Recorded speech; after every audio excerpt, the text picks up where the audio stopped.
For classifying quadrilaterals, we have this nifty little chart to help us out.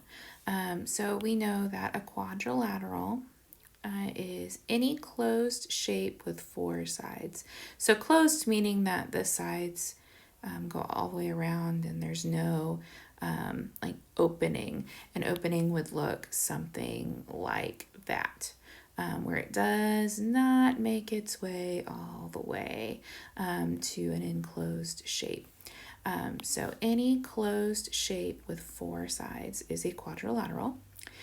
From there we have two different types of directions we can go. The first direction is already shown, and that's a trapezoid, and that is any quadrilateral with at least one set of parallel lines.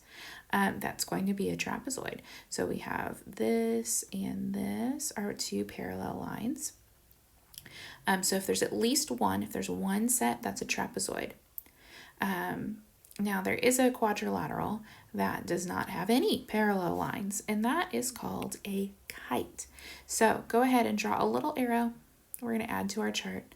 We're going to draw a little arrow here. And this, we're going to draw ourselves a kite. Now notice there are no parallel lines here.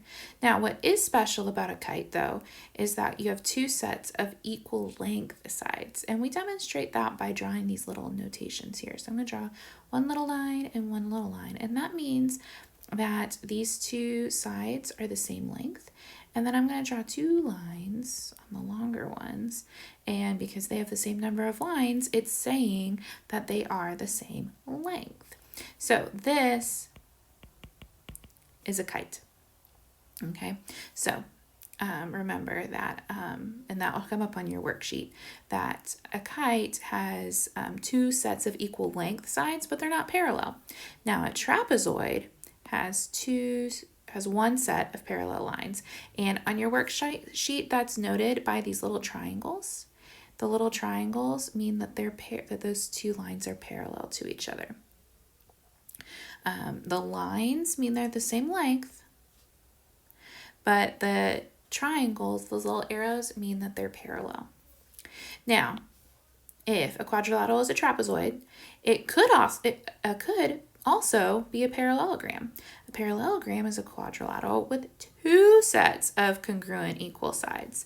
So I'm going to draw in my little parallel. So that means that this and this side are both parallel. So I'm going to draw the little arrows. And then that also means that this one and this one are parallel. I'm going to put two arrows. So all of the sides of two arrows are parallel. And they're also equal lengths. So a parallelogram is a type of trapezoid, because it has at least one set of parallel lines, but we call it a parallelogram because it has two. Now, there are quadrilaterals that are trapezoids and parallelograms, all the same thing, that are also considered either a rhombus or a rectangle. Okay, so a rhombus is a quadrilateral with two sets of congruent equal sides that are congruent and equal. All four of them are congruent and equal. So that means that this side, this side, this side, and this side are all four the same length. Two sets of parallel sides that are all four the same length. Okay, that's a rhombus. Or a rectangle is going to be a quadrilateral with two sets of congruent equal sides. But what's special about a rectangle is that there are four right angles. Now we denote right angles by these little squares in the corner. Okay, so that means right angle. So, and then our last shape that it could be is a square. And we all know what squares are, right? Quadrilateral with four congruent equal sides and four right angles. So a square has all of the things, okay? So it's got the four sides, so they're all the same length. They're all parallel, and they all have right angles. That's what these little squares in the corner mean. So this little chart shows us all of the things that a square can be classified as. Okay, so a square is a rhombus and a rectangle and a parallelogram and a trapezoid and a quadrilateral. It crosses all of those things. But we call it the most specific name, which is a square. Okay, So the only quadrilateral that is not something else is a quadrilateral with 4 sides that does not have any of them the same and does not have any parallel sides. So this here is an example of a quadrilateral that's just a quadrilateral. It's not special. But once it has 2 sets of sides that are the same length, it's a kite. Or if it has at least 1 set of parallel lines, it's a trapezoid, and then it can filter down through this chart. Now, let's see what this looks like as we practice on our worksheet. We'll do a couple of these together. So it says state the most specific name for each figure. That means it wants one name, the most specific one. So when you look at this shape here, we know it's a quadrilateral. It has 4 sides, right? But look, it has these arrows here. And remember, I told you these arrows mean parallel, and it looks like we have 2 sets of parallel lines. So when we go back up to our chart, we're looking for something that has 2 sets of parallel lines, and that's going to be the parallelogram. Okay, now remember, this is also a quadrilateral. It's also a trapezoid, but it wants the most specific name, so we're going to write parallelogram. That's our answer to number 1. Okay, now I'm not going to do all of these with you. However, I am going to do number 4. So number 4, notice, is a quadrilateral because it's got 4 sides. But are they parallel? No, they're not. Not parallel. But we do have 2 sets of congruent sides. So that is our little bonus on our chart, which is the kite. Okay, 2 sets of parallel sides, or 2 sets of congruent sides that are not parallel. So that's our answer to number 4. That is our kite.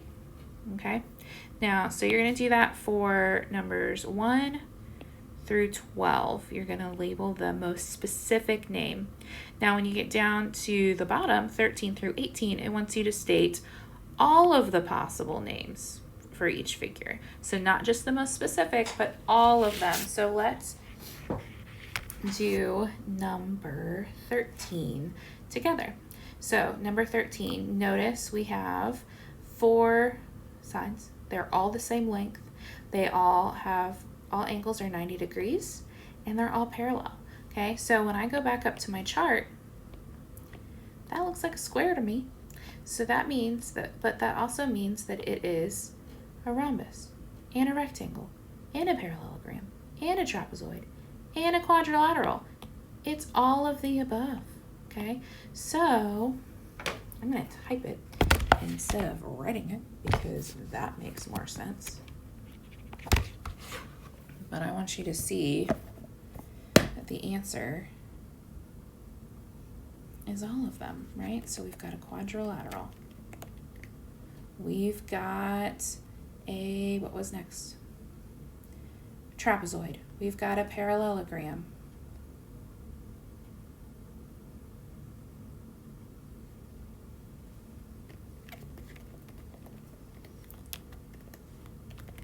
Parallelogram. We've got a rhombus. We've got a rectangle, and we've got a square. Okay, this shape is all of these at once. Okay, so it's when it says state all possible names for each figure, in this situation, it really wants all of them. Okay, so you're going to do that for 13, 14, 15, 16, 17, and 18. So the last 6 questions. Okay, and once you've done that, you are finished. Please email me if you have any questions or about this assignment or about your grades. You can also message me on campus. Thanks for listening, and I will catch you later.